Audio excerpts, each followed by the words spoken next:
माननीय सभासदों, माननीय अध्यक्ष जी,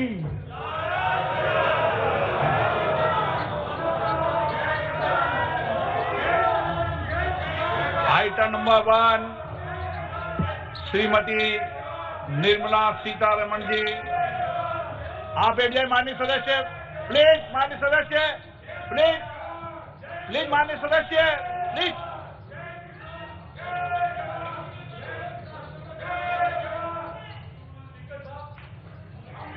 धन्यवाद जी। ऑनरेबल आपको बोलने का मौका दूंगा बजट के बाद। माननीय वित्त मंत्री जी। Honourable speaker, I present the budget for the year 2021-2022. As introduction, Honorable Speaker, the preparation of this budget was undertaken in circumstances like never before. We knew of calamities that have affected a country or a region within a country. But what we have endured with COVID-19 through 2020 is sui generis. When I presented the budget 2020-2021, we could not have imagined that the global economy, already in throes of a slowdown, would be pushed into an unprecedented contraction. We could not have also imagined then that our people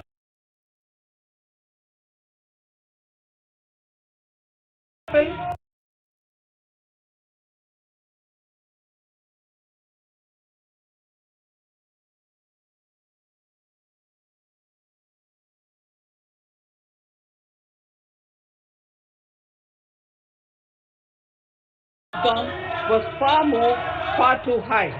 Within 48 hours of declaring a 3-week-long complete lockdown, the Prime Minister announced the Pradhan Mantri Garib Kalyan Yojana, valued at 2.76 lakh crores, that provided free food grain to 800 million people, free cooking gas for 80 million families for months, and cash directly to over 400 million farmers, women, elderly, the poor and the needy. Even as a large section of citizens stayed home, milk, vegetables, fruit suppliers, health and sanitary workers, truck drivers, railways and public transport workers, bank employees, electricity workers, our annadatas, police, firemen and the armed forces all had to go about their work as normal, but with the additional anxiety of the virus hanging over them. We recognize this, and I think I speak on behalf of everybody in this august house when I express my heartfelt gratitude to these men and able to carry out their work and duty to provide for the nation's basics over those crucial months.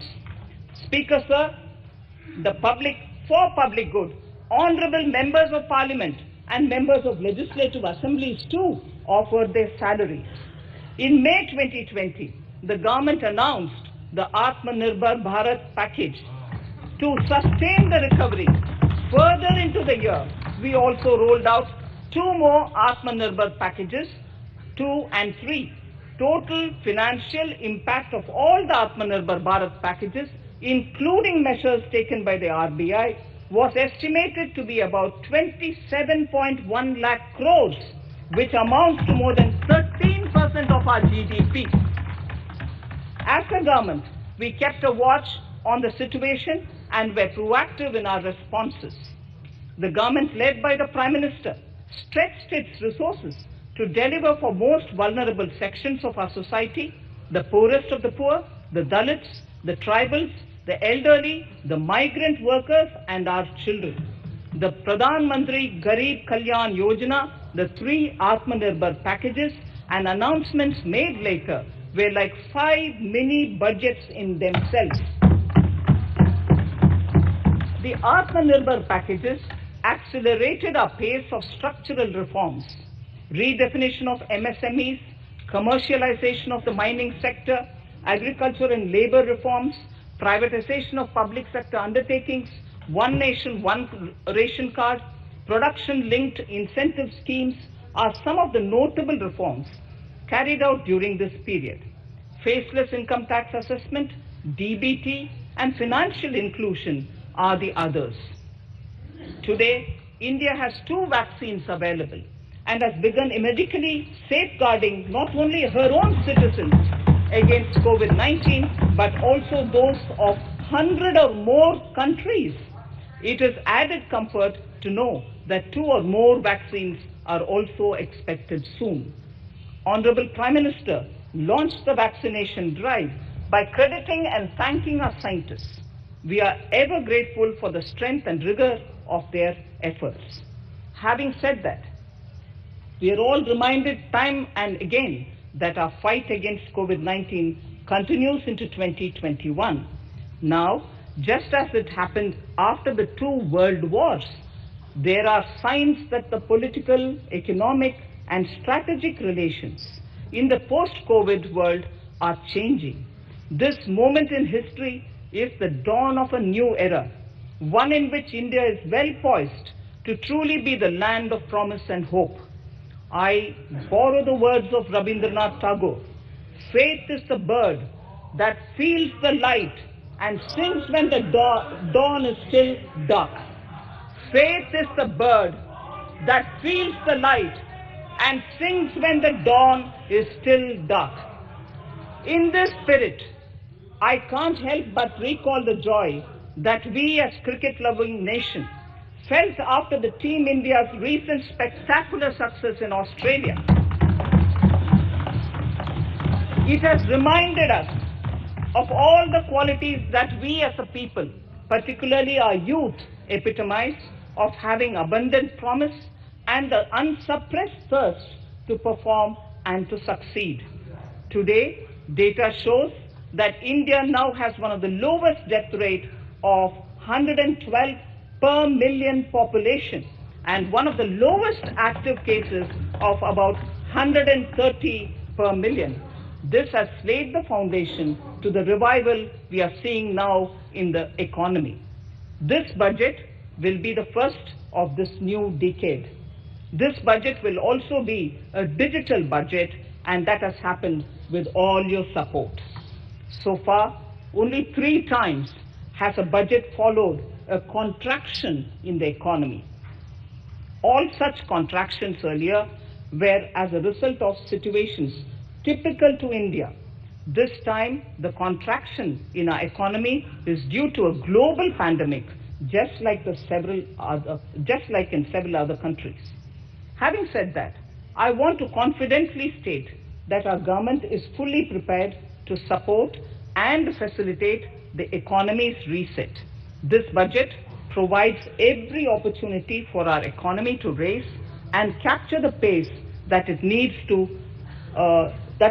for a sustainable growth. 2021 is the year of many important milestones for our history. I mention a few of these.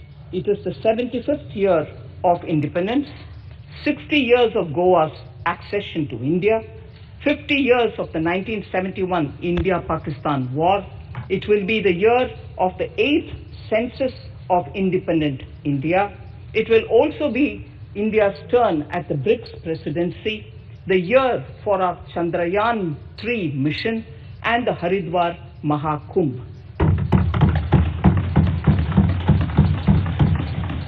Honorable Speaker, before I commence part A of the budget, I want to take a moment to acknowledge how isolating and distancing seemed like insurmountable challenges for a country like ours that has people coming together in times of crisis.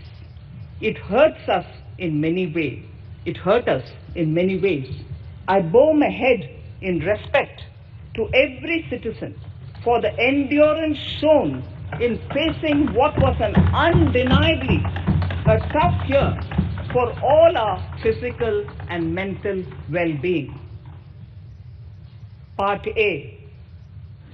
In Part A, I wish to lay a vision for Atmanirbhar Bharat. Atmanirbhar Bharat or Atmanirbharta is not a new idea. Ancient India was largely self-reliant and equally a business epicenter of the world. Atmanirbhar Bharat is an expression of the 130 crore Indians who have full confidence in their capabilities and skills. We are already part of international groupings such as the G20 and the BRICS, the Coalition for Disaster Resilient Infrastructure, and the International Solar Alliance are realities today due to India's efforts. The proposals will further strengthen the Sankalp of Nation First, doubling farmers' income, strong infrastructure, healthy India, good governance, opportunities for youth, education for all, women empowerment, and inclusive development, among others. Additionally, also on the path to fast implementation are the 13 promises we had made in the budget of 2015-16, which were to materialize during the Amrit Mahotsav of 2022 on the 75th year of our independence. They too resonate with the vision of Atmanirbharta. The budget proposals for 21-22 rest on 6 pillars: health and well-being, physical and financial capital and infrastructure, inclusive development for aspirational India, reinvigorating human capital, innovation and R&D, and as 6th, minimum government and maximum governance. I now move to talking about the first pillar, health and well-being. Even at the outset, I would like to say that the investment on health infrastructure in this budget has increased substantially. Progressively, as institutions absorb more, we shall commit more. Taking a holistic approach to health, we focus on strengthening 3 areas: preventive, curative, and well-being. Health systems. A new centrally sponsored scheme, PM Atmanirbhar Swasth Bharat Yojana, will be launched with an outlay of about 64,180 crores over 6 years. This will develop capacities of primary, secondary, and tertiary care health systems, strengthen existing national institutions, and create new institutions to cater to detection and cure of new and emerging diseases. This will be in addition to the National Health Mission. The main interventions under the scheme are support for over 17,000 rural and 11,000 urban health and wellness centers, setting up integrated public health labs in all districts, and 3,382 block public health units in 11 states, establishing critical care hospital blocks in 602 districts and 12 central institutions, strengthening of National Center for Disease Control, its 5 regional branches and 20 metropolitan health surveillance units, expansion of the integrated health information portal to all states and UTs to connect all public health labs, operationalization of 17 new public health units, and strengthening of 33 existing public health units at points of entry, that is, at 32 airports, 11 seaports, and 7 land crossings, setting up of 15 health emergency operations centers and 2 mobile hospitals, and setting up of a National Institution for One Health, a regional research platform for WHO, World Health Organization, Southeast Asia Region Office, 9 biosafety level 3 laboratories, and 4 regional national institutes for virology. Nutrition. To strengthen nutritional content, delivery, outreach, and outcome, we will merge the supplementary nutrition program and the Poshan Abhiyan and launch the Mission Poshan 2.0.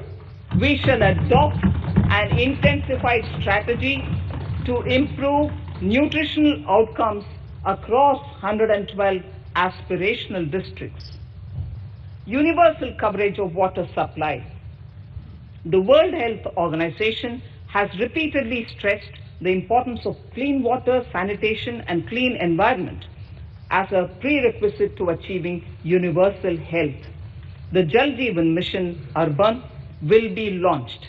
It aims at universal water supply in all 4,378 urban local bodies with 2.86 crores household tap connections as well as liquid waste management in 500 Amrit cities.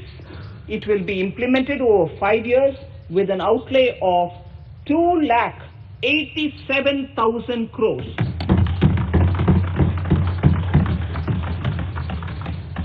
Swachh Bharat and Swasth Bharat. For further Swachhata of urban India, we intend to focus on complete fecal sludge management and wastewater treatment, source segregation of garbage, reduction in single-use plastic, reduction in air pollution by effectively managing waste from construction and demolition activities, and bioremediation of all legacy dump sites. The Urban Swachh Bharat Mission 2.0 will be implemented with a total financial allocation of 1,41,678 crores over a period of 5 years from 2021. Clean air. To tackle the burgeoning problem of air pollution, I propose to provide an amount of 2,217 crores of rupees for 42 urban centers with a million plus population in this budget. Scrapping policy. We are separately announcing, Honorable Speaker, a voluntary vehicle scrapping policy to phase out old and unfit vehicles. This will help in encouraging fuel-efficient, environment-friendly vehicles, thereby reducing vehicular pollution and oil import bills. Vehicles would undergo fitness tests in automated fitness centers after 20 years in case of personal vehicles and after 15 years in case of commercial vehicles. Details of the scheme will be separately shared by the ministry. Vaccines. The pneumococcal vaccine, a made-in-India product, is presently limited to only 5 states.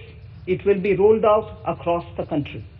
This will avert more than 50,000 child deaths annually. Honorable Speaker, I have provided 35,000 crores of rupees for COVID-19 vaccines in this year 21-22. I am committed to provide further funds if required. So the budget outlay for health and well-being is 2,23,846 crores in this BE 21-22 as against the BE of only 94,452 crores, and it marks an increase of 137%. The details of the same are at Annexure 1 of the speech. Honorable Speaker, I now move to the second pillar, physical and financial capital and infrastructure. Atmanirbhar Bharat, production-linked incentive schemes are things which I would like to place an emphasis.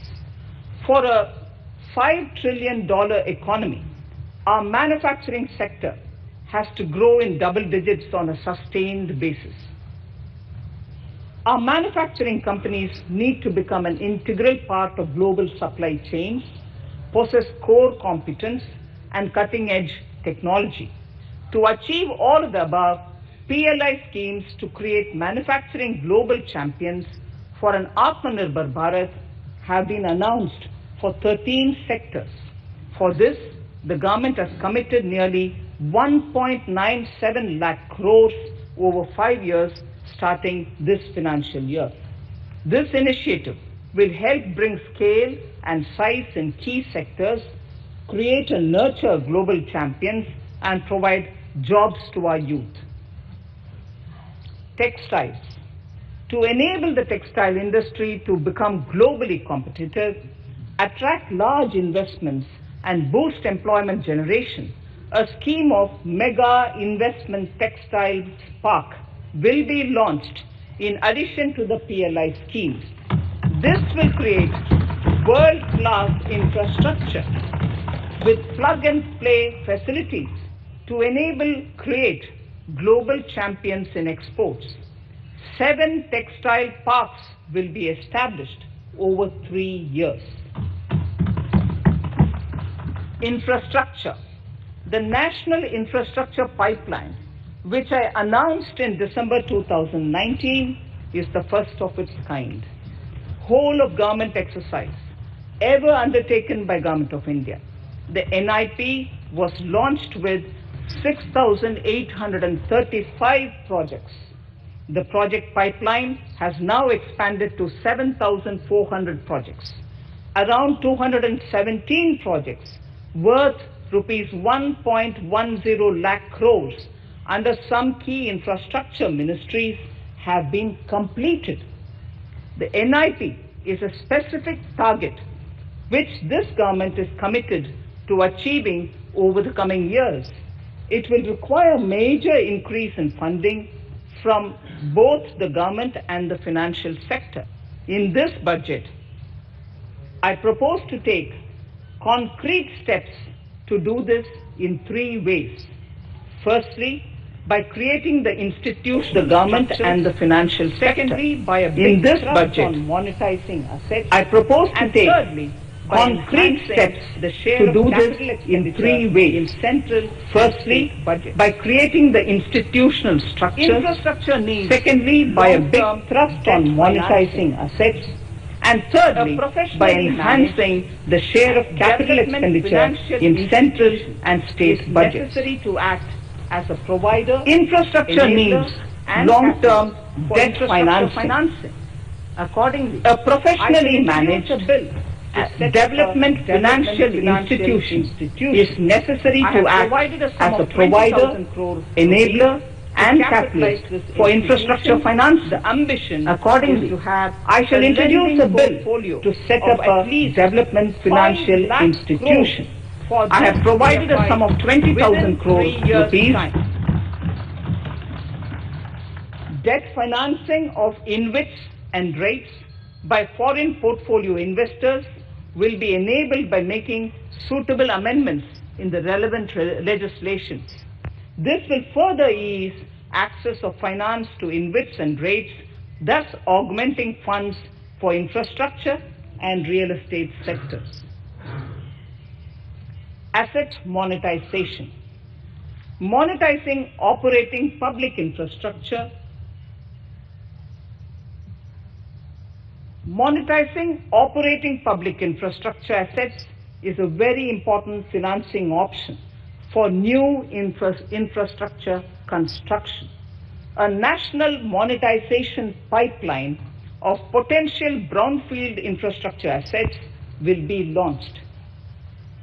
An asset monetization dashboard will also be created for tracking the progress and to provide visibility to investors. Some important measures in the direction of monetization are National Highways Authority of India and the PGCIL each have sponsored one InvIT that will attract international and institutional investors. 5 operational roads with an estimated enterprise value of 5,000 crores of rupees are being transferred to the NHAI InvIT. Similarly, transmission assets of value 7,000 crores will be transferred to the PGCIL InvIT. Railways will monetize dedicated freight corridor assets for operations and maintenance after commissioning. A next lot of airports will be monetized for operations and management concessions. Other core infrastructure assets that will be rolled out under the asset monetization programs are NHAI operational toll roads, 2 transmission assets of PGCL, 3 oil and gas pipelines of GAIL, Gas Authority of India Limited, IOCL and HPCL, Airports Authority of India airports in Tier 2 and 3 cities, other railway infrastructure assets, warehousing assets of CPSE such as the Central Warehousing Corporation and NAFED among others, and sports stadiums. Sharp increase in capital budget. In the BE 2020-21, we had provided for 4.12 lakh crores for capital expenditure. It was our effort that in spite of resource crunch, we should spend more on capital, and we are likely to end this year at around 4.39 lakh crores, which I have provided in the RE of 2020-2021. For 21-22, I propose a sharp increase in capital expenditure and thus have provided 5.54 lakh crores, which is 34.5% more than the BE of 2020-2021. Of this, I have kept a sum of more than 44,000 crores in the budget head of the Department of Economic Affairs to be provided for projects, programs, or departments that show good progress in capital expenditure and are in need of further funds. Over and above this expenditure, we would also be providing more than 2 lakh crores to states and autonomous bodies for their capital expenditure. We will also work out specific mechanisms to nudge states to spend more of their budget on creation of infrastructure.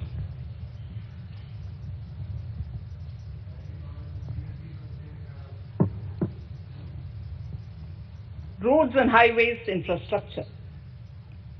More than 13,000 kilometer length of roads at a cost of 3.3 lakh crores has already been awarded under the 5.35 lakh crores Bharatmala Pariyojana project, of which 3,800 kilometers have been constructed.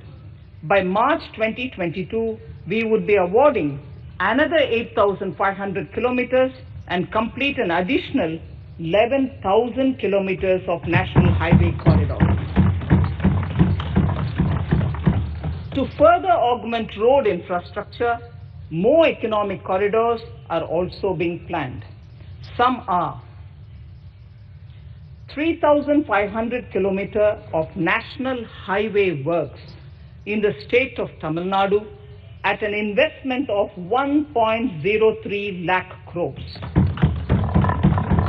These include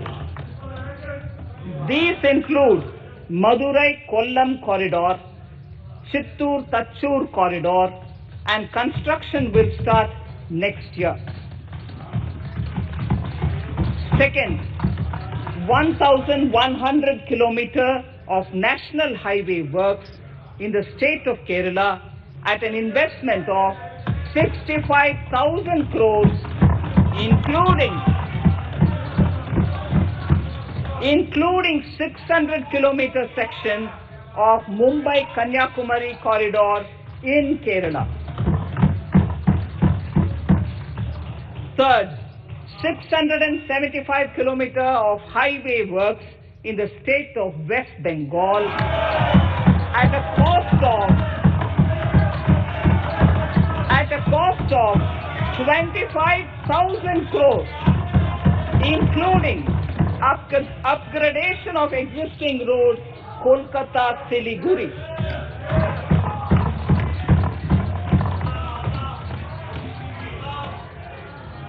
National highway works of around 19,000 crores are currently in progress in the state of Assam. Further works of more than 34,000 crores covering more than 1,300 kilometers of national highways will be undertaken in the state in the coming 3 years. Some of the flagship corridors and other important projects that would see considerable activity in 2021-22 are in Annexure 2 to my speech.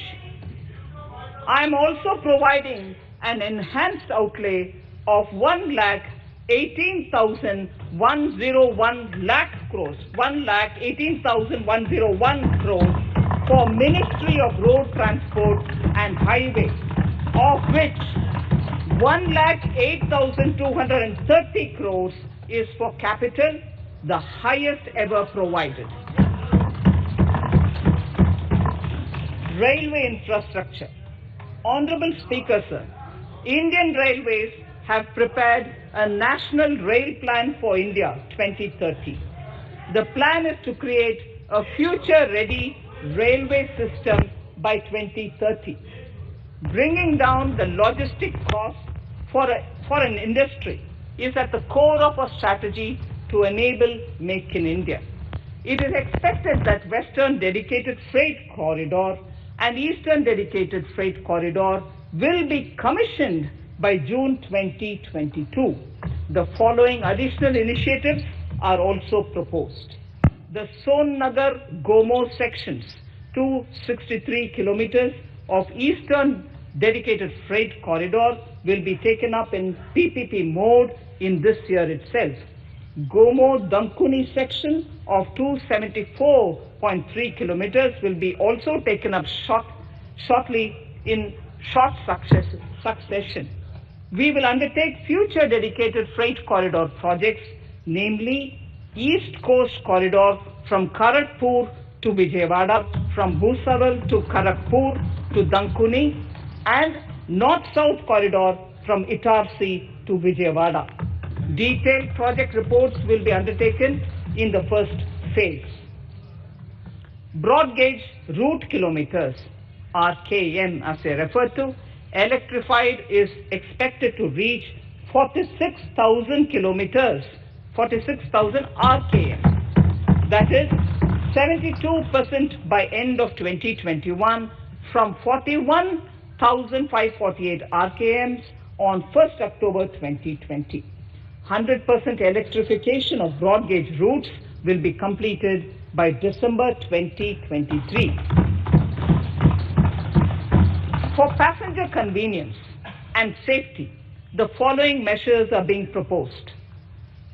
We will introduce the aesthetically designed Vista Dome LHB coach on tourist routes to give better travel experience to passengers. The safety measures undertaken in the past few years have borne results. To further strengthen this effort, high-density network and highly utilized network routes of Indian Railways will be provided with an indigenously developed automatic train protection system that eliminates train collision due to human error. I am providing a record sum of 1,10,055 crores for railways, of which 1,07,100 crores is for capital expenditure only. Urban infrastructure. We will work towards raising the share of public transport in urban areas through expansion of metro rail networks and augmentation of city bus services. A new scheme will be launched at a cost of 18,000 crores to support augmentation of public bus transport services. The scheme will facilitate deployment of innovative PPP models to enable private sector players to finance, to acquire, to operate, and to maintain over 20,000 buses. The scheme will boost the automobile sector, provide fillip to economic growth, create employment opportunities for our youth, and enhance ease of mobility for urban residents. A total of 702 kilometers of conventional metro is operational, and another 1,016 kilometers of metro and RRTS is under construction in 27 cities. Two new technologies, that is Metro Light and Metro Neo, will be deployed to provide metro rail systems at much lesser cost with same experience, convenience and safety in Tier 2 cities and peripheral areas of Tier 1 cities also. Central counterpart funding will be provided to Kochi Metro Railway Phase 2 of 11.5 kilometer at a cost of 1,957.05 crores. Chennai Metro Railway Phase 2 of 118.9 kilometers at a cost of 63,246 crores. Bengaluru Metro Railway Project Phase 2A and 2B of 58.19 kilometers at a cost of 14,788 crores. Nagpur Metro Rail Project Phase 2 and Nashik Metro at a cost of 5,976 crores and 2,092 crores respectively. Power infrastructure.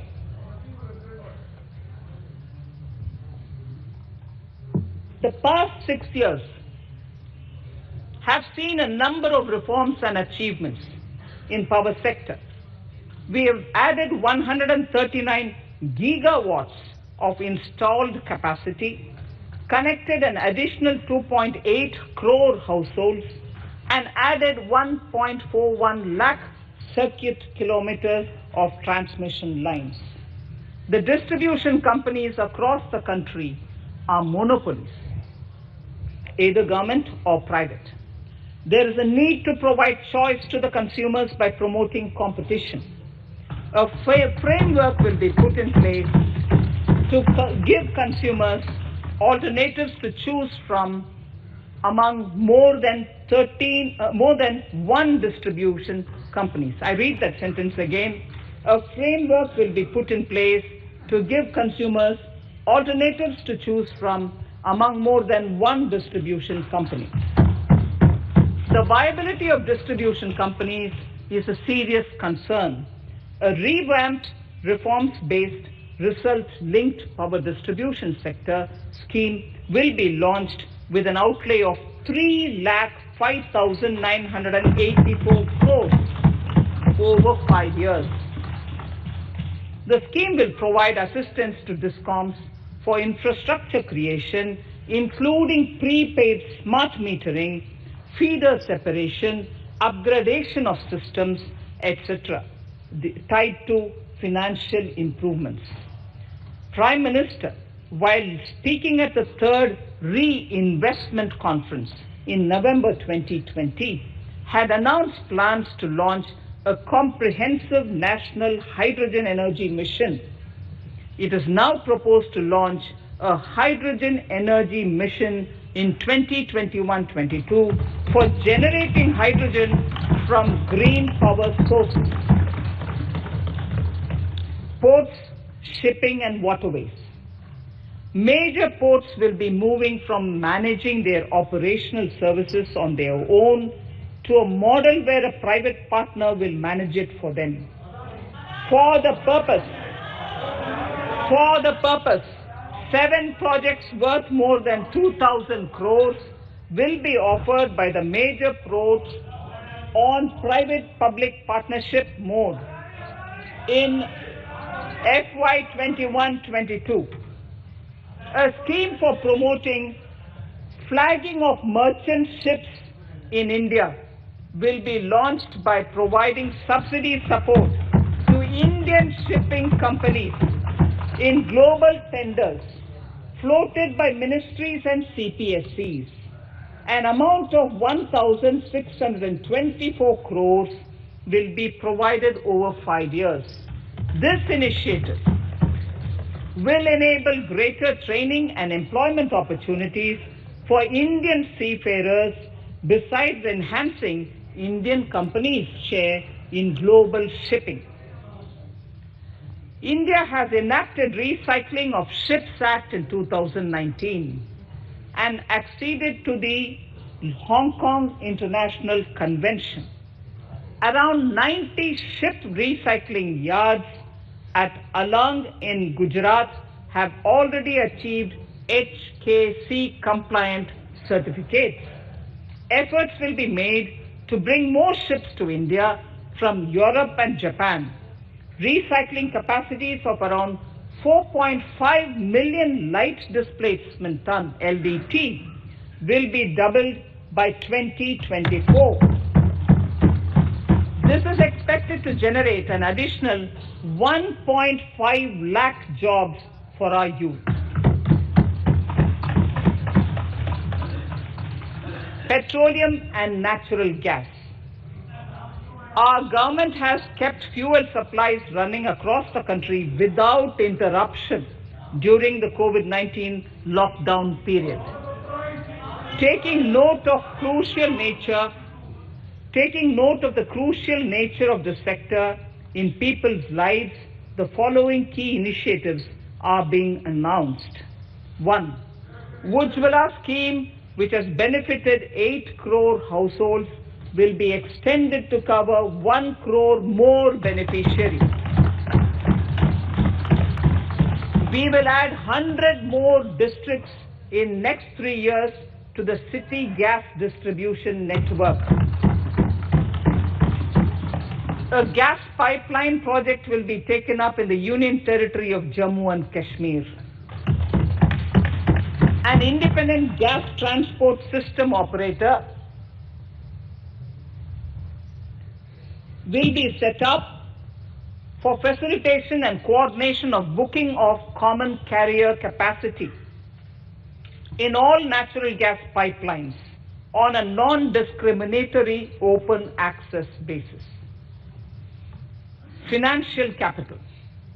I propose to consolidate the provisions of the SEBI Act 1992, Depositories Act 1996, Securities Contracts Regulation Act 1956, and Government Securities Act 2007 into a rationalized single securities markets code. The government would support the development of a world-class fintech hub at the GIFT IFSC. To instill confidence amongst the participants in corporate bond market during times of stress and to generally enhance secondary market liquidity, it is proposed to create a permanent institutional framework. The proposed body would purchase investment-grade debt securities both in the stressed and normal times and help in the development of the bond market. In the budget 2018-19, government had announced its intent to establish a system of regulated gold exchanges in the country. For the purpose, SEBI will be notified as the regulator, and Warehousing Development and Regulatory Authority will be strengthened to set up a commodity market ecosystem arrangement, including vaulting, assaying, logistics, etc., in addition to warehousing. Towards investor protection, I propose to introduce an investor charter as a right of all financial investors across all financial products. To give a further boost to the non-conventional energy sector, I propose to provide additional capital infusion of 1,000 crores to Solar Energy Corporation of India and 1,500 crores to Indian Renewable Energy Development Agency. I propose to amend the Insurance Act 1938 to increase the permissible FDI limit from 49% to 74% in insurance companies and allow foreign ownership and control with safeguards. Under the new structure, the majority of directors on the board and key management persons would be resident Indians, with at least 50% of directors being independent directors and specified percentage of profits being retained as general reserve. Stressed asset resolution by setting up a new structure. The high level of provisioning by public sector banks of their stressed assets calls for a measure to clean up the bank books. An asset reconstruction company limited and asset management company would be set up to consolidate and take over the existing stressed debt and then manage and dispose of the assets to alternative investment funds and other potential investors for eventual value realization. Recapitalization of PSB. To further consolidate the financial capital capacity of PSBs, further recapitalization of 20,000 crores is proposed in 21-22. Deposit insurance. Last year, government had approved an increase in the deposit insurance cover from 1 lakh rupees to 5 lakhs for bank customers.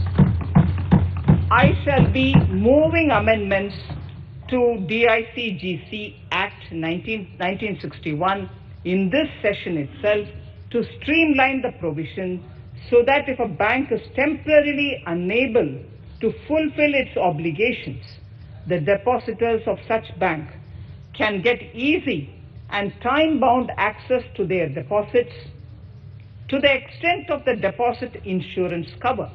This would help depositors of banks that are currently under stress. To improve credit discipline while continuing to protect the interests of small borrowers, for NBFCs with minimum asset size of 100 crores, the minimum loan size eligible for debt recovery under the Securitization and Reconstruction of Financial Assets and Enforcement of Security Interests SARFAESI Act 2002, it is proposed to be reduced from the existing level of 50 lakhs to 20 lakhs. Company matters. The decriminalization of the procedural and technical compoundable offences under Companies Act 2013 is now complete. I now propose to take up decriminalization of the Limited Liability Partnerships Act 2008.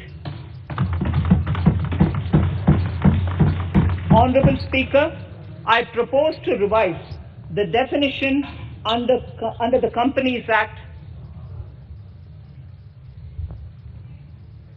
2013 for small companies by increasing the threshold for paid-up capital from not exceeding 50 lakh to not exceeding 2 crores and turnover from not exceeding 2 crores to not exceeding 20 crores. This will benefit more than 2 lakh companies in easing their compliance requirements. As a further measure which directly benefits startups and innovators, I propose to incentivize the incorporation of one-person companies by allowing one-person companies to grow without any restriction on paid-up capital and turnover, allowing their conversion into any other type of company at any time, reducing the residency limit for an Indian citizen to set up an one-person company from 182 days to 120 days, and allow also non-resident Indians to incorporate OPCs in India. This will be a big boost for startups.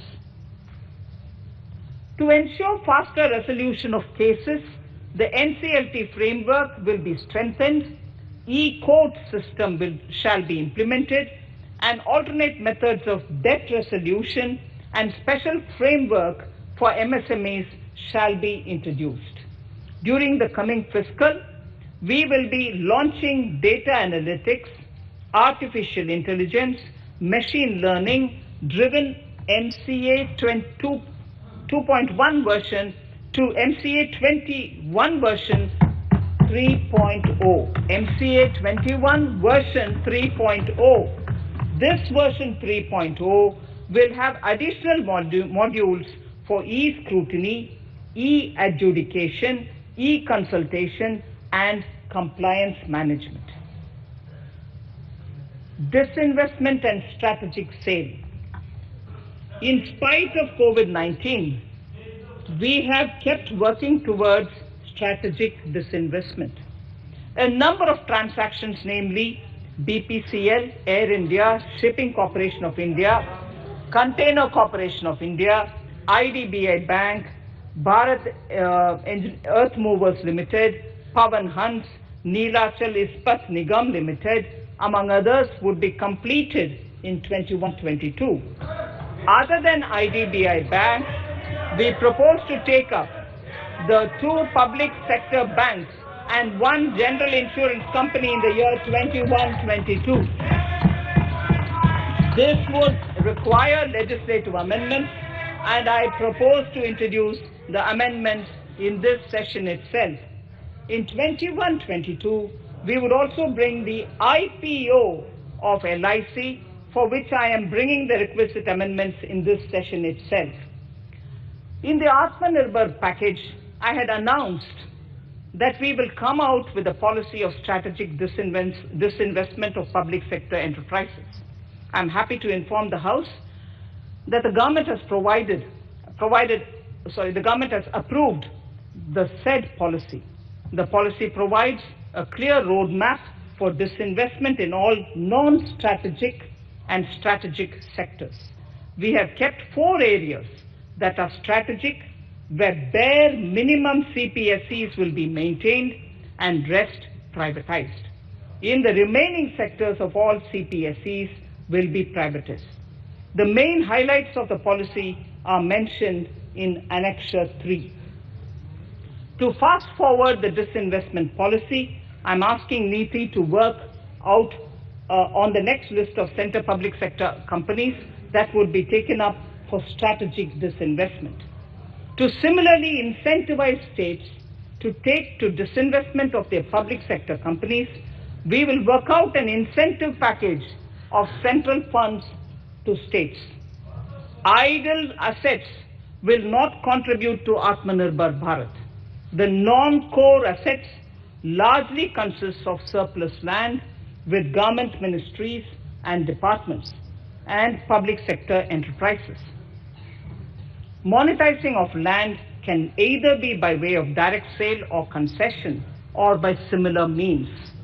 This requires special abilities, and for this purpose, I propose to use a special purpose vehicle in the form of a company that would carry out this activity.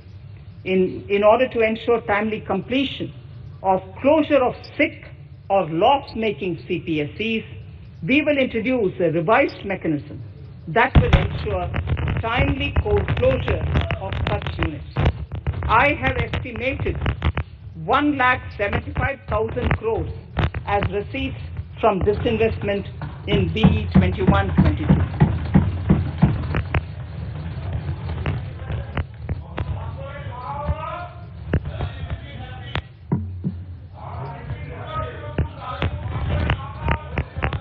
Government financial reforms. Under the Treasury Single Account, the TSA system, autonomous bodies directly draw funds from the government's account at the time of actual expenditure, saving interest costs. We will extend the TSA system for universal application from 21-22.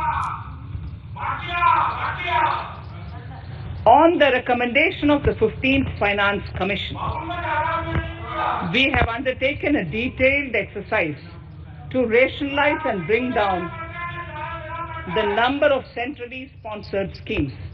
This will enable consolidation of outlays for better impact. The government is committed to the development of multi-state cooperatives and will provide all support to them. To further streamline the ease of doing business for cooperatives, I propose to set up a separate administrative structure for them.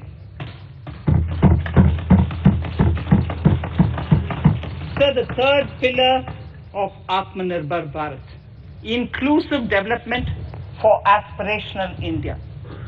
Honorable Speaker, sir, under this pillar, I will cover agriculture and allied sectors, farmers' welfare and rural India, migrant workers and labor, and financial inclusion.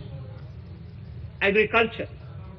Our government is committed to the welfare of farmers. The MSP regime has undergone a sea change to assure price that is at least 1.5 times the cost of production across all commodities.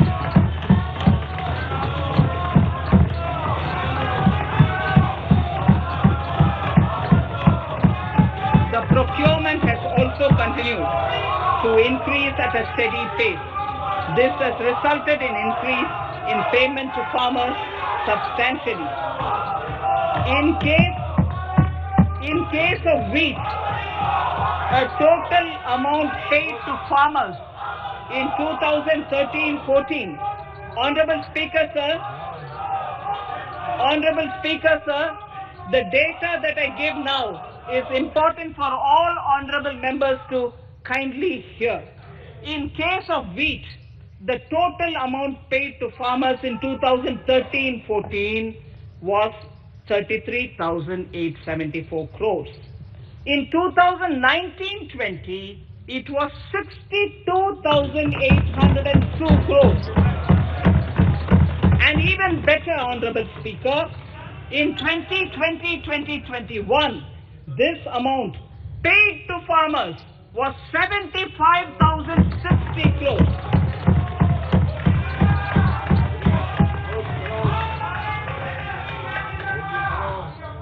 Honorable Speaker, again an important fact, the number of wheat growing farmers that were benefited increased in 2020-21 to 43.36 lakhs compared to 35.57 lakhs in 2019-20.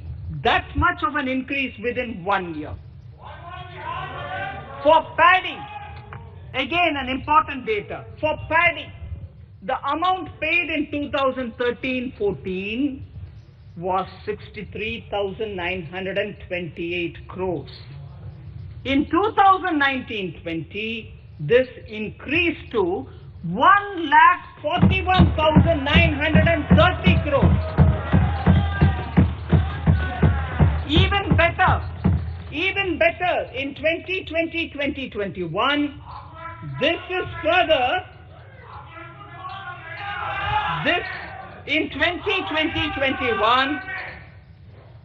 in 2020-21, this is further estimated, and I'm saying this is further estimated because the procurement is ongoing, and therefore I can't give you the final figure. This is further estimated to increase to 1,72,752 crores. The number of farmers benefited increased from 1.24 crores in 2019-20 to 1.54 crores in 2020-21. In the same way, Honorable Speaker, sir, in the case of pulses, the amount paid in 2013-14 was 236 crores. In 2019-20, this was increased to 8,285 crores. Now in 2021, it is at 10,530 crores. More than 40 times increase from 2013-14. The receipts to cotton farmers have seen a stupendous increase from 90 crores in 2013-14 to 25,974 crores I'm giving you data as of 27th January 2021. This is bound to increase. From 90 crores for cotton farmers in 2013-14 to 25,974 crores in 2021. All the details in complete narration is available in Annexure 4 to my speech. Early this year, Honorable Prime Minister had launched the Swamitva scheme. Under this, a record of rights is being given to property owners in villages. Up till now, about 1.80 lakh property owners in 1,241 villages have been provided cards. I propose during 21-22 to extend this to cover all states and union territories. To provide adequate credit to our farmers, I have enhanced the agricultural credit target to 16.5 lakh crores in this year. We will focus on ensuring increased credit flow to animal husbandry, Pashupalan, dairy, and to Matsyakar, to the fisheries. We are enhancing the allocation to the Rural Infrastructure Development Fund from 30,000 crores to 40,000 crores. The Micro Irrigation Fund, with a corpus of 5,000 crores, has been created under NABARD. I propose to double it by augmenting it by another 5,000 crores. To boost value addition in agriculture and allied products and their exports, the scope of Operation Green Scheme that is presently applicable to only tomatoes, onions and potatoes will be enlarged to include 22 perishable crops. Around 1.68 lakh crore farmers, around 1.68 crore farmers are registered and 1.14 lakh crores of rupees trade value has been carried out through e-NAMs, the National Agricultural Market. Keeping in view the transparency and the competitiveness that e-NAM has brought into the agricultural market, 1,000 more mandis will be integrated with e-NAM. Honorable Speaker, sir, with all this, the Agricultural Infrastructure Fund would be made available to the APMCs for augmenting their infrastructure facilities.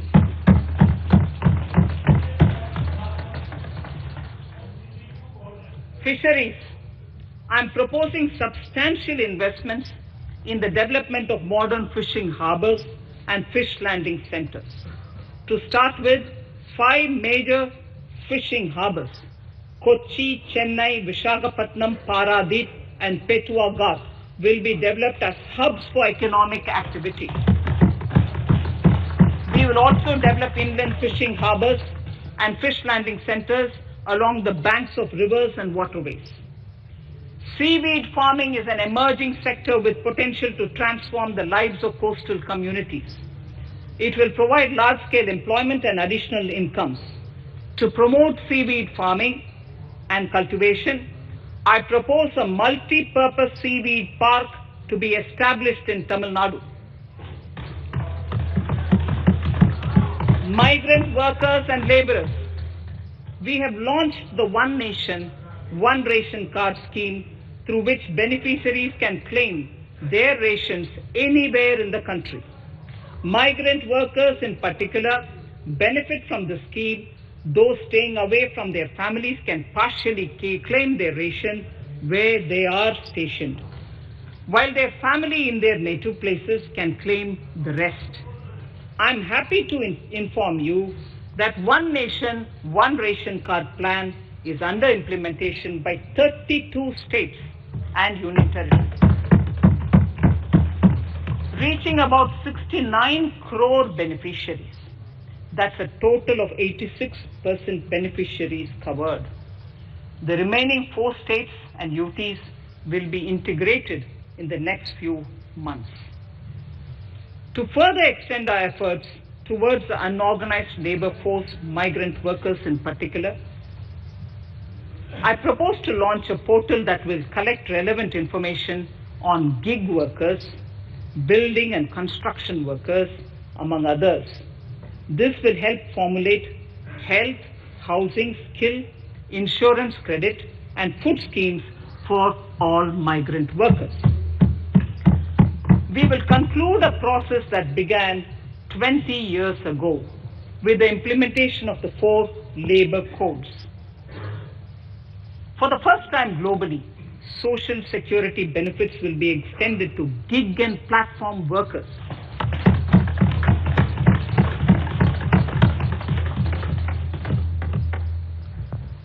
Minimum wages will apply to all categories of workers, and they will all be covered by the Employees State Insurance Corporation. Women will be allowed to work in all categories and also in the night shifts with adequate protection. At the same time, compliance burden on employers will be reduced with a single registration and licensing and online returns. Financial inclusion. To further facilitate credit flow under the scheme of Stand Up India for the scheduled castes and scheduled tribes and also women, I propose to reduce the margin money requirement from 25% to 15% only, and to also include loans for activities in allied sectors in allied activities in agriculture. We have taken a number of steps to support the MSME sector. In this budget, I have provided 15,700 crores to this sector, more than double of the last year's B. Honorable Speaker, sir, I now go to the 4th pillar, reinvigorating human capital. The national education policy announced recently has had good reception. In school education, more than 15,000 schools will be qualitatively strengthened to include all components of the national education policy. They shall emerge as exemplar schools in their regions, hand-holding and mentoring other schools to achieve the ideals of policy. 100 new Sainik schools will be set up in partnership with NGOs, private schools, and states. Higher education. In budget 2019-20, I had mentioned about the setting up of a higher education commission in India. We would be introducing the legislation this year to implement the same. It will be an umbrella body having 4 separate vehicles for standard setting, accreditation, regulation, and funding. Many of our cities have various institutions, universities, and colleges supported by the Government of India. Hyderabad, for example, has about 40 major institutions. In 9 such cities, we will create a formal umbrella structure so that these institutions can have better synergy while also retaining their internal autonomy. A glue grant will be set aside for this purpose. For accessible higher education in Ladakh, I propose to set up a central university in Leh.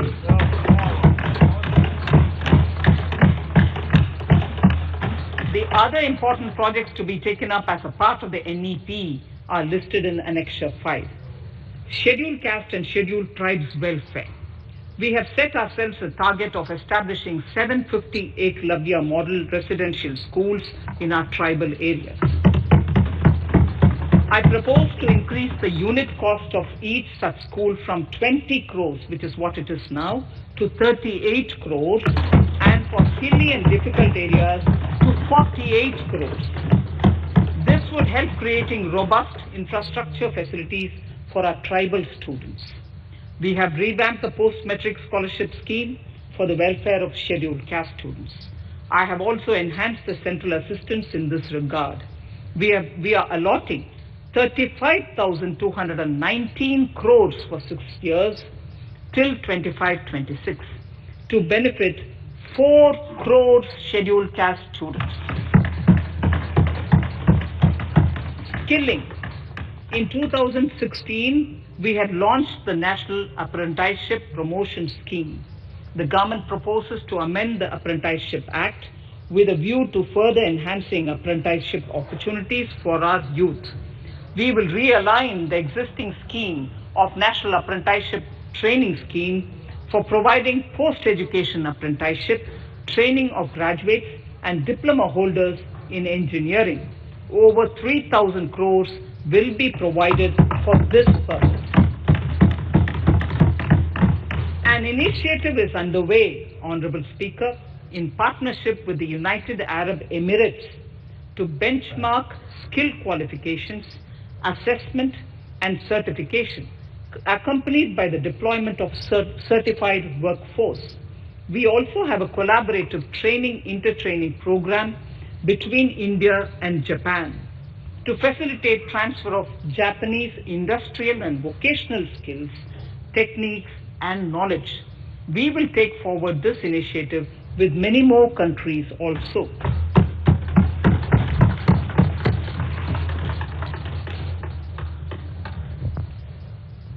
Innovation and R&D.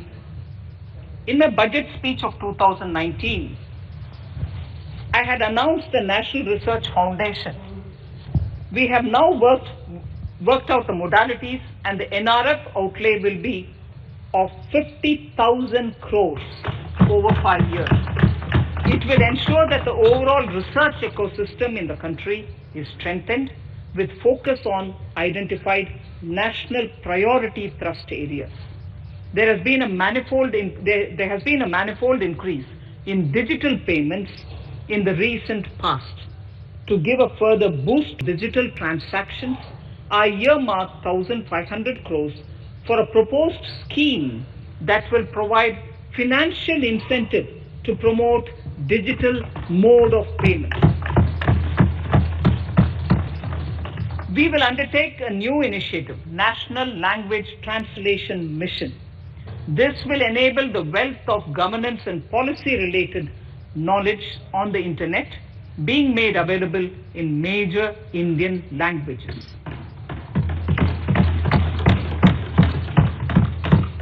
The new Space India Limited, under the Department of Space, will execute the PSLV CS-51 launch, carrying the Amazonia satellite from Brazil, along with a few smaller Indian satellites. As part of the Gaganyaan mission activities, 4 Indian astronauts are being trained on generic spaceflight aspects in Russia. The first unmanned launch is slated for December 2021. Our oceans are a storehouse of living and non-living resources. To better understand this realm, we will launch a deep ocean mission with a budget outlay of more than 4,000 crores over 5 years. This mission will cover deep ocean survey exploration and projects for the conservation of deep sea biodiversity. Come to the 6th pillar, Honorable Speaker, minimum government, maximum governance. Honorable Speaker, sir, this is the last of the 6 pillars. This will outline plans for reforms in one of our core principles of minimum government, maximum governance. We have taken a number of steps to bring reforms in tribunals in the last few years for speedy delivery of justice.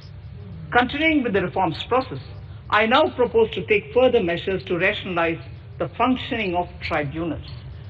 We have introduced the National Commission for Allied Healthcare Professionals Bill in Parliament. National Commission for Allied Healthcare Professionals Bill in the Parliament, with a view to ensure transparent and efficient regulation of 56 allied healthcare professionals. Additionally, to bring about transparency, efficiency, and governance reforms in the nursing profession, the National Nursing and Midwifery Commission Bill will be introduced by the government for passing. To have ease of doing business for those who deal with government or CPSEs and carry out contracts, I propose to set up a conciliation mechanism and mandate its use for quick resolution of contractual disputes. This will instill confidence in private investors and contractors. Honorable Speaker, sir, the forthcoming census could be the first digital census in the history of India.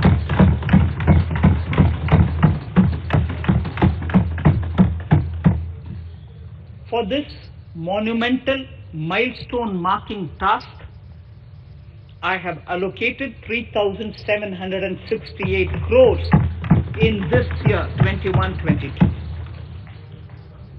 Honorable Speaker, Goa is celebrating the Diamond Jubilee year of the state's liberation from Portuguese rule.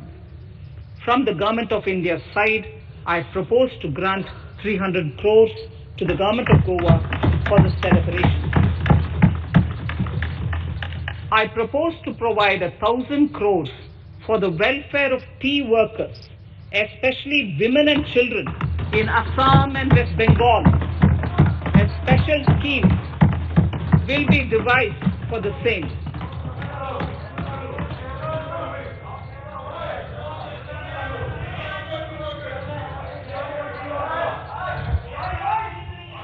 Fiscal position. Fiscal position. In these last few paragraphs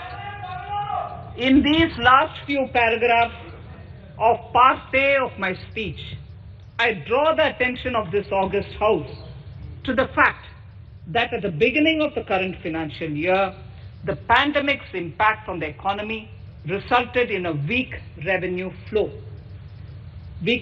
inflow. This was combined with high expenditure to provide essential relief to vulnerable sections of the society, especially the poor, the women, scheduled castes, and scheduled tribes. Unlike many other countries, we opted for a series of medium-sized packages during the pandemic so that we could calibrate and target our response according to the evolving situation. Once the health situation stabilized and the lockdown was being slowly lifted, we switched to ramping up government spending so as to revive domestic demand. As a result, against an original BE expenditure of 30.42 lakh crores for 2020-21, our RE estimates are 34.50 lakhs. 30.42 now within the year going up to 34.5 lakh crores. We have maintained quality of expenditure. The capital expenditure estimated in the RE is 4.39 lakh crores as against 4.12 lakh crores in the BE stage. So the beginning of the year we had marked only 4.12 lakh, whereas it is 4.39 lakh crores as we end the year.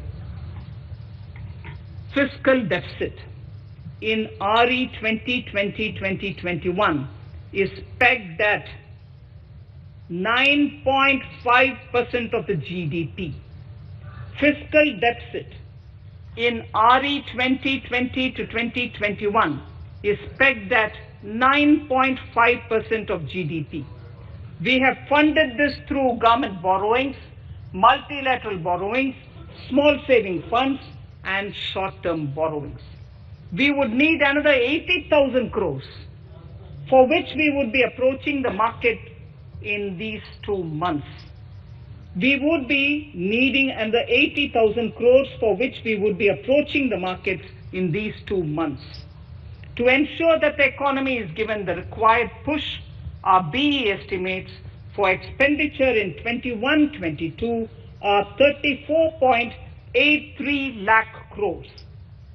This includes 5.54 lakh crores as capital expenditure, an increase of 34.5% over the BE figure of 2020-2021. The fiscal deficit in BE 21-22 is estimated to be 6.8% of the GDP. The gross borrowing from the market for the next year would be around 12 lakh crores. We plan to continue with our path of fiscal consolidation and intend to reach the fiscal deficit level below 4.5% of the GDP by 2025-2026, with a fairly steady decline over the period. We hope to achieve the consolidation by first increasing the buoyancy of tax revenue through improved compliance, and secondly, by increased receipts from monetization of assets, including public sector enterprises and land. The Contingency Fund of India is being proposed to be augmented. The Contingency Fund of India is being proposed to be augmented from 500 crores to 30,000 crores through finance bill. In accordance with the views of the 15th Finance Commission, we are allowing a normal ceiling of net borrowing for the states at 4% of GSDP for the year 21-22. A portion of the ceiling will be earmarked to be spent on incremental capital expenditure. Additional borrowing ceiling of 0.5% of the GSDP will also be provided, subject to conditions. States will be expected to reach a fiscal deficit of 3% of GSDP by 2023-24 as recommended by the 15th Finance Commission.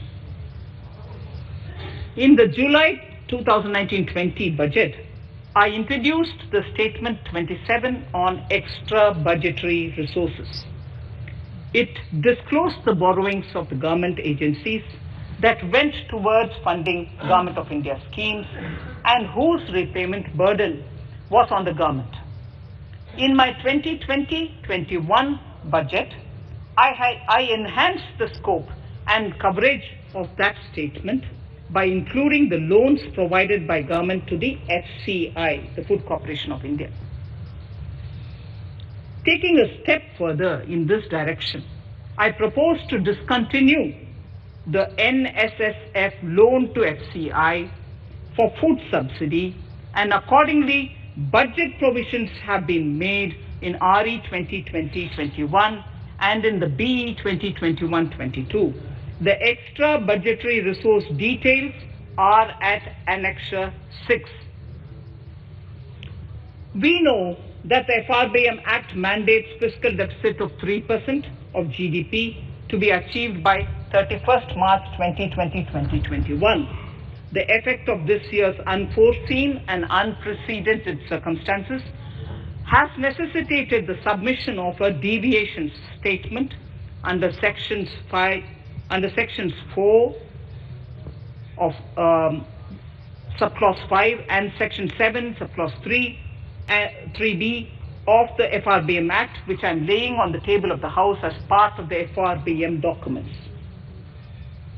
Towards achieving central government fiscal deficit along the broad path that I have already indicated, I will be introducing an amendment to the FRBM Act.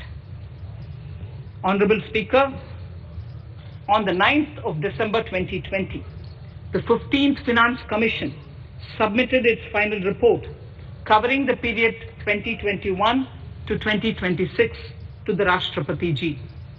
The government has laid the Commission's report along with the explanatory memorandum in the Parliament, retaining the vertical shares of the states at 41%. We recognize our commitment to fiscal federalism and propose, therefore, to adhere to this recommendation. Jammu and Kashmir in the 14th Finance Commission was entitled to get devolution being a state. Now the funds of the UTs of Jammu Kashmir and Ladakh would be provided by the centre. I have also provided, on the Commission's recommendation, 1,18,000 452 crores as revenue deficit grant to 17 states in 21-22 as against 74,340 crores to 14 states in 2020-21. Honorable Speaker, I would now move to Part B of my speech.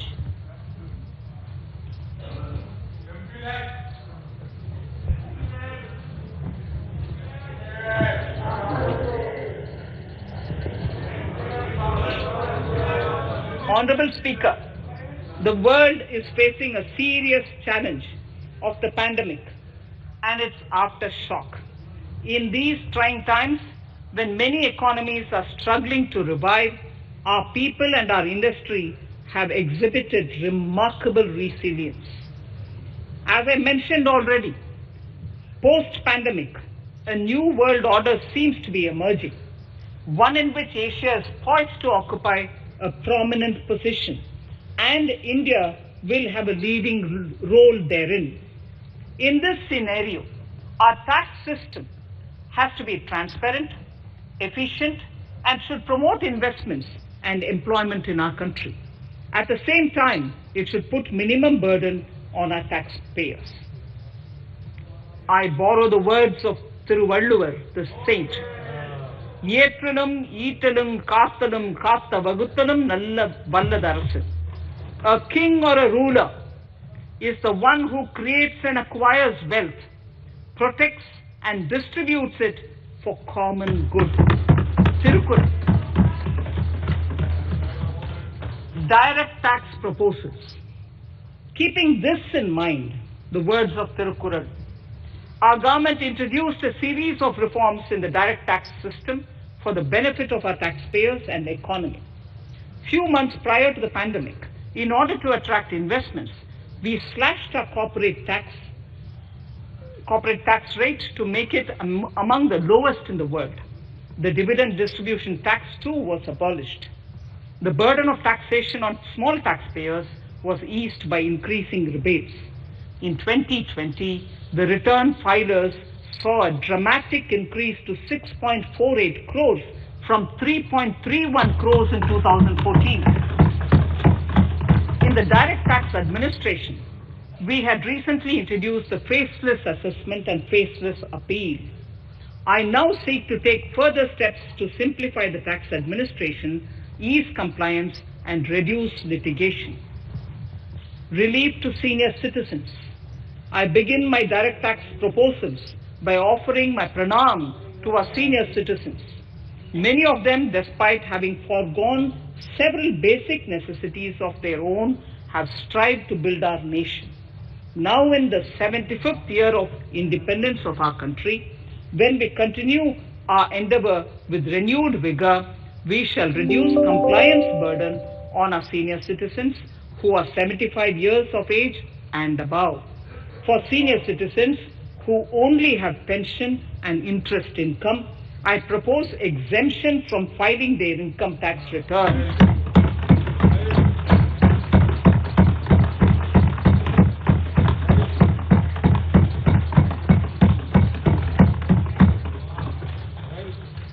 The paying bank will deduct the necessary tax on their income. Reduction in time for income tax proceedings. This is a very key announcement, if you ask me. Honorable Speaker, presently an assessment can be reopened up to 6 years and in serious tax fraud cases for up to 10 years. As a result, taxpayers have to remain under uncertainty for a very long time. I therefore propose to reduce this time limit for reopening of assessments to 3 years from the present 6 years.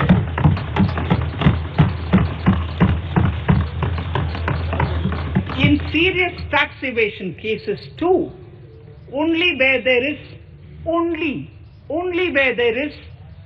evidence of concealment of income of 50 lakh a year. In serious tax evasion cases too, only where there is evidence of concealment of income of 50 lakh or more in a year can the assessment be reopened up to 10 years. Even this reopening can be done only after the approval of the Principal Chief Commissioner, the highest level of Income Tax Department.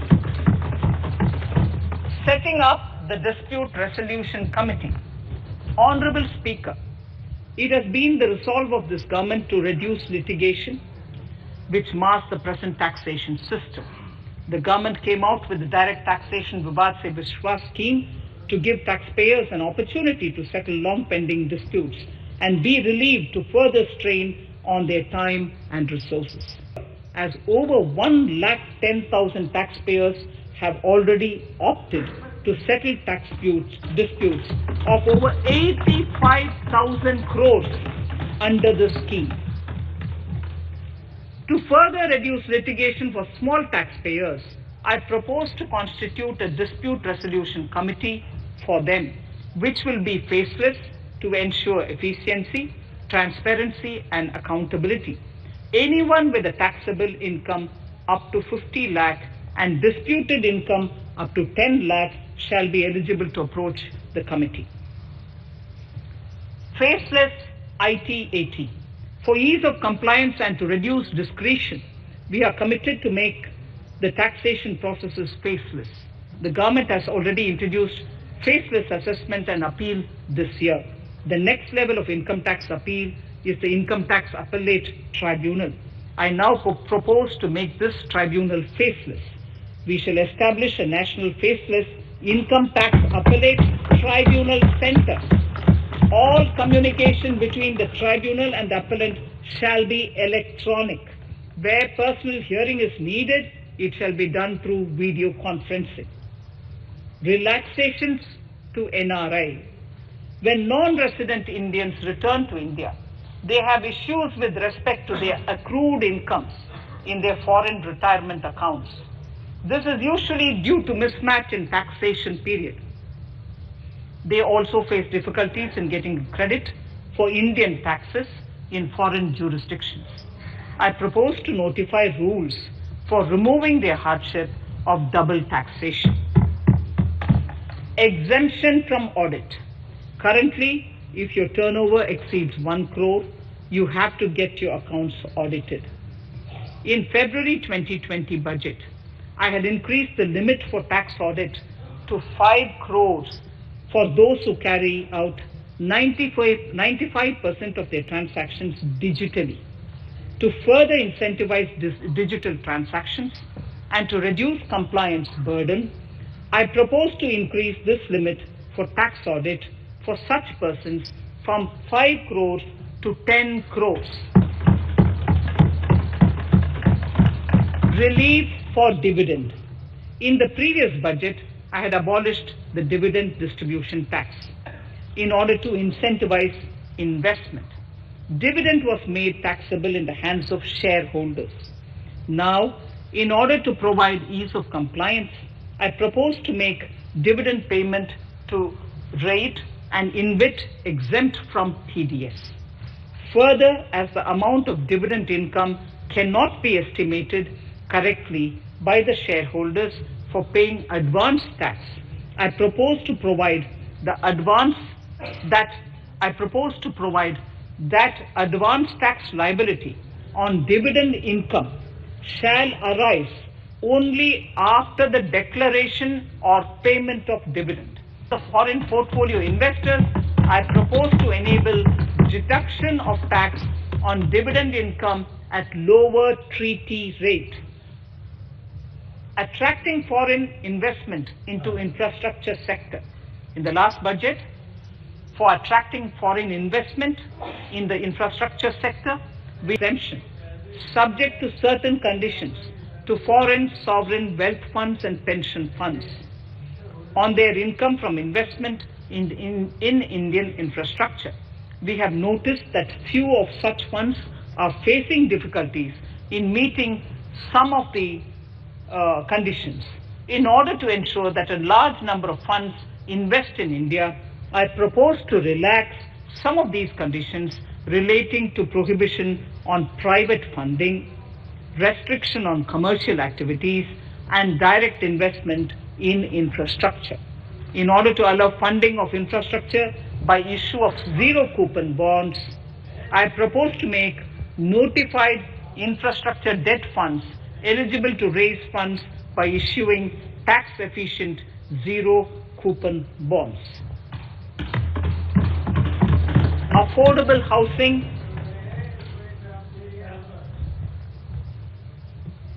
Affordable housing and rental housing.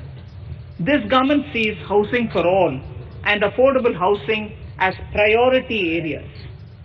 In July 2019 budget, I provided an additional deduction of interest amounting to 1.5 lakh for loan taken to purchase an affordable house. I propose to extend the eligibility of this condition by one more year to 31st March 2022.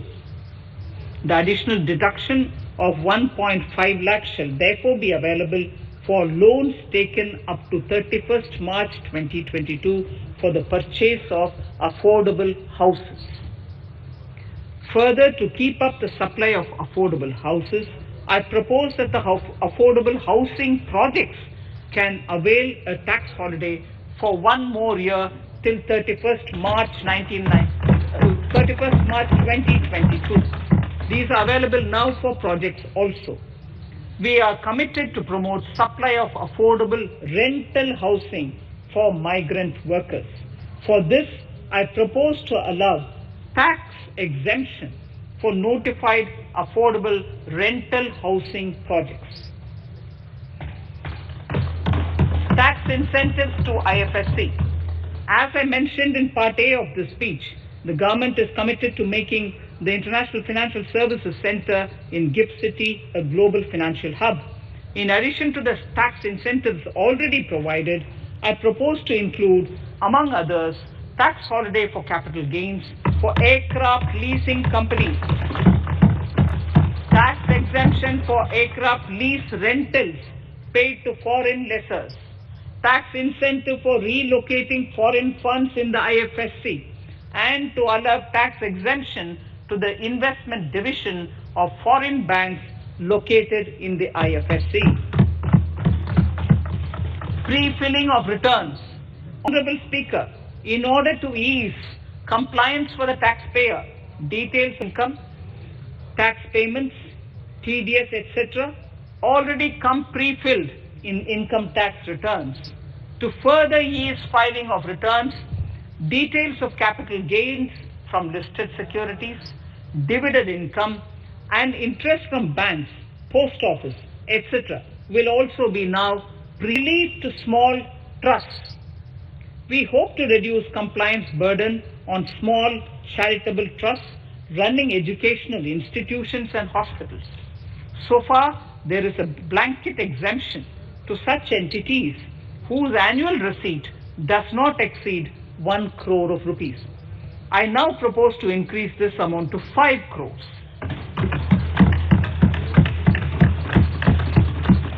Labor welfare. We have noticed that some employers deduct the contribution of employees toward provident funds, superannuation funds, and other social security funds, but do not deposit these contributions within the specified time. For these employees, this means a loss of interest or income. In cases where an employer later becomes financially unviable, non-deposit results in a permanent loss for the employees. In order to ensure that employees' contributions are deposited on time, I reiterate that the late deposit of employees' contribution by the employer will not be allowed as deduction to the employer.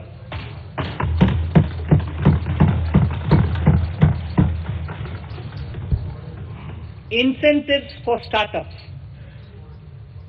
In order to incentivize startups in the country, I propose to extend the eligibility for claiming tax holiday for startups by one more year, till 31st March 2022.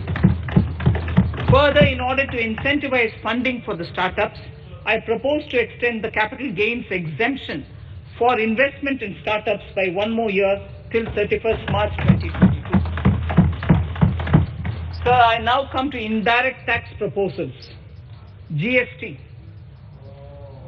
Before I come to my indirect tax proposals, I would like to appraise the House on GST. The GST is now 4 years old, and we have taken several measures to further simplify it. Some of the measures include nil return through SMS, quarterly return and monthly payment for small taxpayers, electronic invoice system, validated input tax statements, pre-filled editable GST return, and staggering of returns filing. The capacity of GST and system has also been enhanced. We have also deployed deep analytics and artificial intelligence to identify tax evaders and fake billers and launched special drives against them. The results speak for themselves. We have made record collections in the last few months. The GST Council has painstakingly thrashed out thorny issues. As chairperson to the Council, I want to assure this House that we shall take every possible measure to smoothen the GST further and to remove anomalies such as inverted